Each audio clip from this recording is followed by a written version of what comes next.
Patriarcas e Profetas, capítulo 55. O menino Samuel. Eucana, levita do monte Efraim, era homem de riqueza e influência, e um dos que amavam e temiam ao Senhor. Sua esposa, Ana, era mulher de piedade fervorosa, meiga e humilde. Distinguia-se o seu caráter por um grande ardor e fé elevada. A bênção tão ansiosamente buscada por todo o hebreu era negada a este bom casal. Seu lar não se alegrava com vozes infantis, e o desejo de perpetuar seu nome levou o esposo, assim como havia levado muitos outros, a contrair um segundo casamento.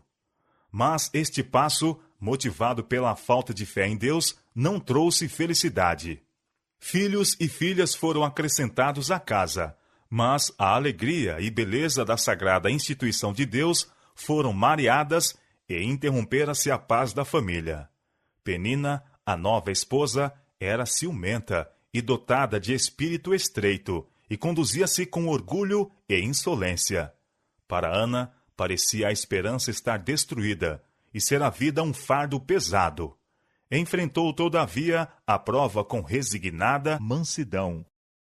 Eucana observava fielmente as ordenanças de Deus. O culto em Silo ainda era mantido, mas por causa de irregularidades no ministério, os serviços dele, Eucana, não eram exigidos no santuário, a que, sendo ele levita, deveria comparecer. Contudo, subia com sua família para adorar e sacrificar nas reuniões aprazadas. Mesmo entre as solenidades sagradas ligadas ao serviço de Deus, intrometia-se o mau espírito que lhe infelicitava o lar. Depois de apresentarem as ofertas em ações de graças, toda a família, segundo o costume estabelecido, unia-se em uma festa solene, mas prazenteira. Em tais ocasiões, Eucana dava à mãe de seus filhos uma porção, para ela e para cada um dos filhos e filhas. E em sinal de atenção para com Ana, dava-lhe porção dupla, significando que sua afeição por ela era a mesma como se ela tivesse um filho. Então a segunda esposa, ardendo em ciúmes, reclamava a preferência, como sendo ela altamente favorecida por Deus. E escarnecia de Ana, em sua condição de mulher destituída de filhos, como prova do desagrado do Senhor. Isto se repetia de ano em ano, até que Ana não mais o pôde suportar. Incapaz de ocultar sua mágoa, chorou sem constrangimento e retirou-se da festa. Seu marido debalde a procurou consolar. — Por que choras? E por que não comes? E por que está mal o teu coração? Disse ele. — Não te sou eu melhor do que 10 filhos? Ana não proferiu censura alguma. O fardo que ela não podia repartir com amigo algum terrestre, lançou-o sobre Deus. Ansiosamente, rogou que lhe tirasse a ignominia e lhe concedesse o precioso dom de um filho para o criar e educar para ele. E fez um voto solene de que, se seu pedido fosse satisfeito, dedicaria o filho a Deus, mesmo desde o seu nascimento. Ana tinha se aproximado da entrada do tabernáculo, e na angústia de seu espírito, orou e chorou abundantemente. Contudo, entretinha em silêncio comunhão com Deus, não proferindo nenhuma palavra. Naqueles tempos ruins, tais cenas de adoração eram raramente testemunhadas. Festins irreverentes e mesmo embriaguez eram coisas comuns, mesmo nas festas religiosas. E ali, o sumo sacerdote, observando Ana, supôs que estivesse dominada pelo vinho. Julgando administrar uma repreensão merecida, disse com severidade: — Até quando estarás tu embriagada? Aparta-te de ti o teu vinho. Condoída e surpresa, Ana respondeu brandamente: — Não, senhor meu, eu sou uma mulher atribulada de espírito. Nem vinho, nem bebida forte tenho bebido, porém tenho derramado a minha alma perante o Senhor.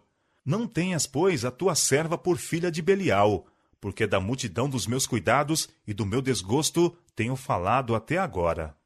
O sumo sacerdote ficou profundamente comovido, pois era homem de Deus, e em lugar de repreensão, proferiu uma bênção.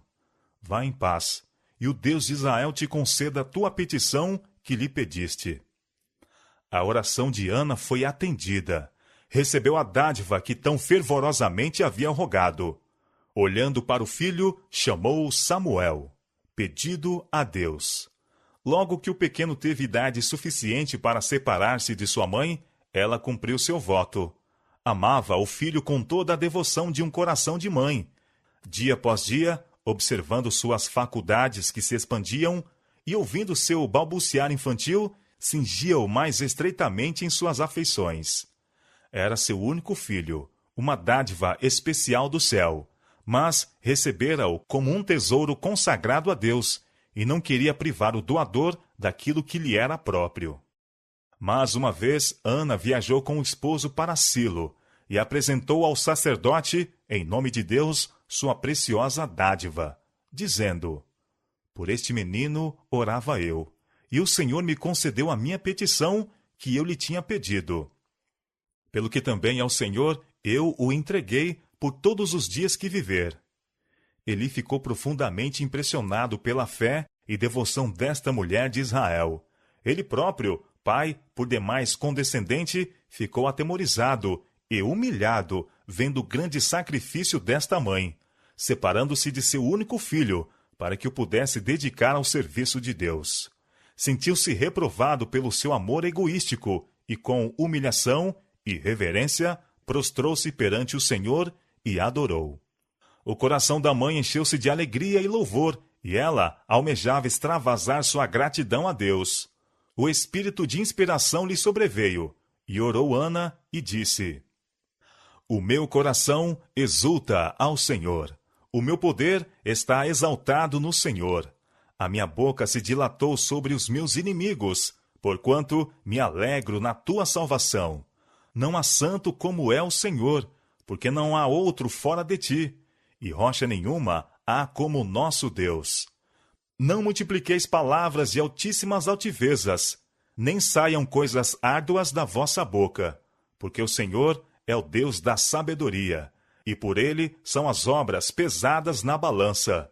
O Senhor é o que tira a vida e a dá, faz descer a sepultura e faz tornar a subir dela. O Senhor empobrece e enriquece, abaixa e também exalta. Levanta o pobre do pó, e desde o esterco exalta o necessitado, para o fazer assentar entre os príncipes, para o fazer herdar o trono de glória, porque do Senhor são os alicerces da terra, e assentou sobre eles o mundo.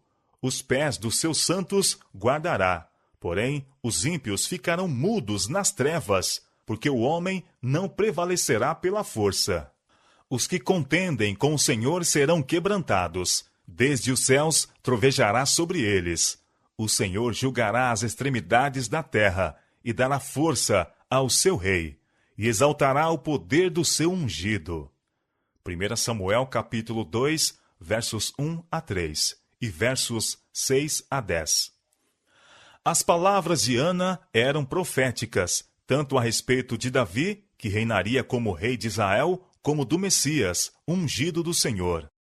Referindo-se a princípio à jactância de uma mulher insolente e contenciosa, aponta o cântico para a destruição dos inimigos de Deus e o triunfo final do seu povo remido. De Silo, Ana voltou silenciosamente para o seu lar em Ramá, deixando o menino Samuel para ser educado para o serviço da casa de Deus, sob a instrução do sumo sacerdote. Desde o primeiro despontar da inteligência do filho, ela lhe ensinara a amar e reverenciar a Deus, e a considerar-se como sendo do Senhor. Por meio de todas as coisas conhecidas que o cercavam, procurou ela elevar seus pensamentos ao Criador. Depois de separada de seu filho, a solicitude da fiel mãe não cessou. Cada dia ele era objeto de suas orações. Cada ano ela lhe fazia, com suas próprias mãos, uma túnica para o serviço. E subindo com o esposo para adorar em Silo, dava ao menino esta lembrança de seu amor.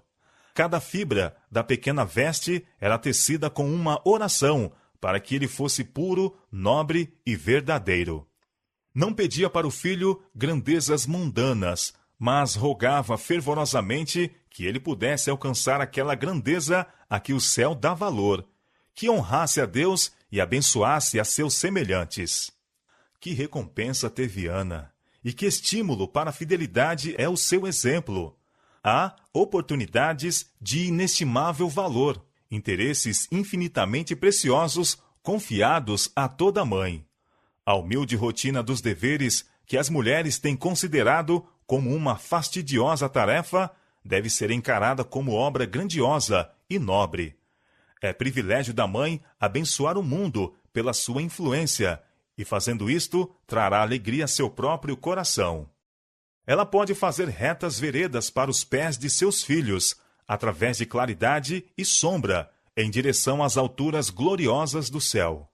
Mas, unicamente quando procura em sua vida seguir os ensinos de Cristo, é que a mãe pode esperar formar o caráter de seus filhos segundo o modelo divino. O mundo está repleto de influências corruptoras. A moda e os costumes exercem forte poder sobre os jovens.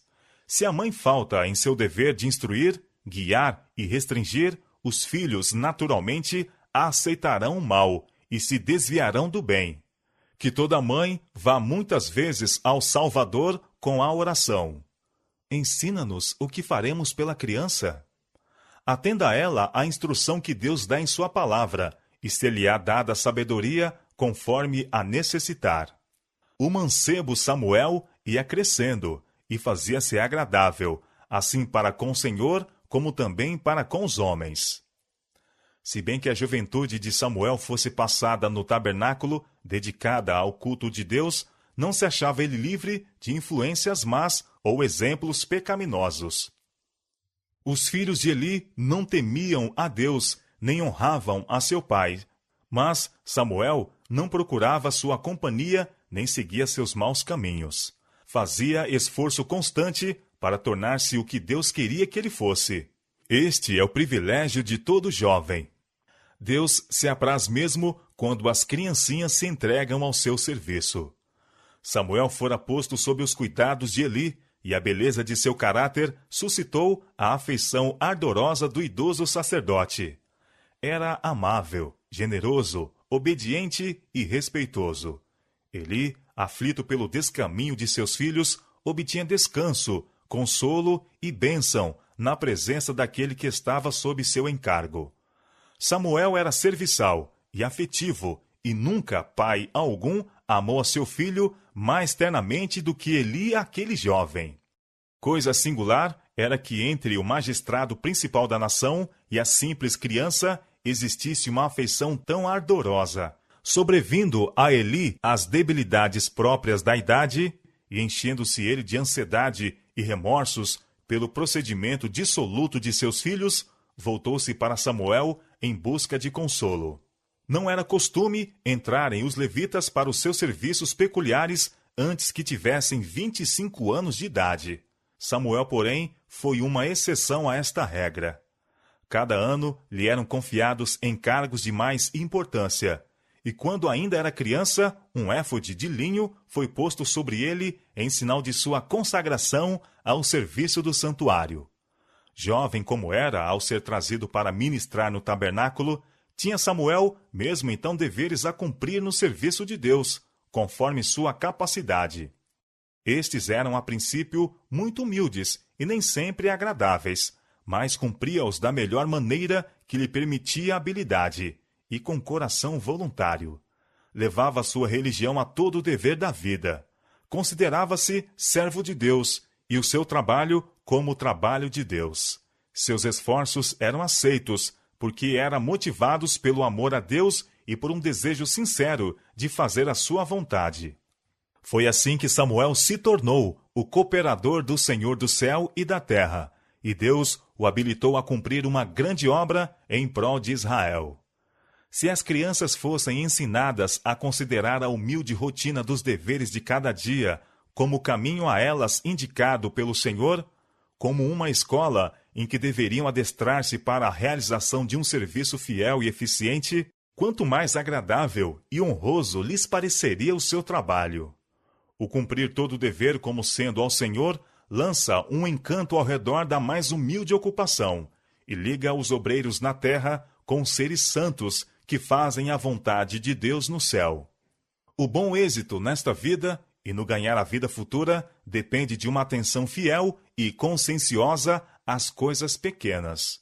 Vê-se a perfeição nas menores obras de Deus, não menos do que nas maiores. A mão que elevou os mundos no espaço é a mesma que fez com delicada perícia os lírios do campo. E assim como Deus é perfeito em sua esfera de ação, devemos nós ser perfeitos na nossa. A estrutura simétrica de um caráter forte e belo é erigida pelos atos individuais do dever. E a fidelidade deve caracterizar nossa vida nos seus mínimos pormenores, bem como nos máximos.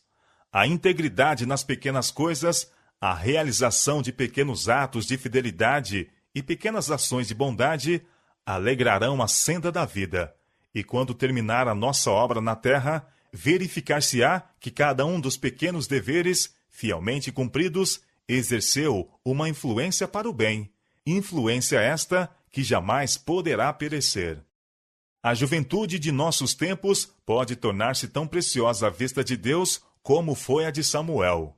Mediante a fiel manutenção de sua integridade cristã, podem os jovens exercer forte influência na obra de reforma. Necessita-se de tais homens neste tempo. Deus tem uma obra para cada um deles. Jamais alcançaram os homens maiores resultados em favor de Deus e da humanidade do que os que podem ser conseguidos em nosso tempo por aqueles que forem fiéis ao encargo que Deus lhes confiou.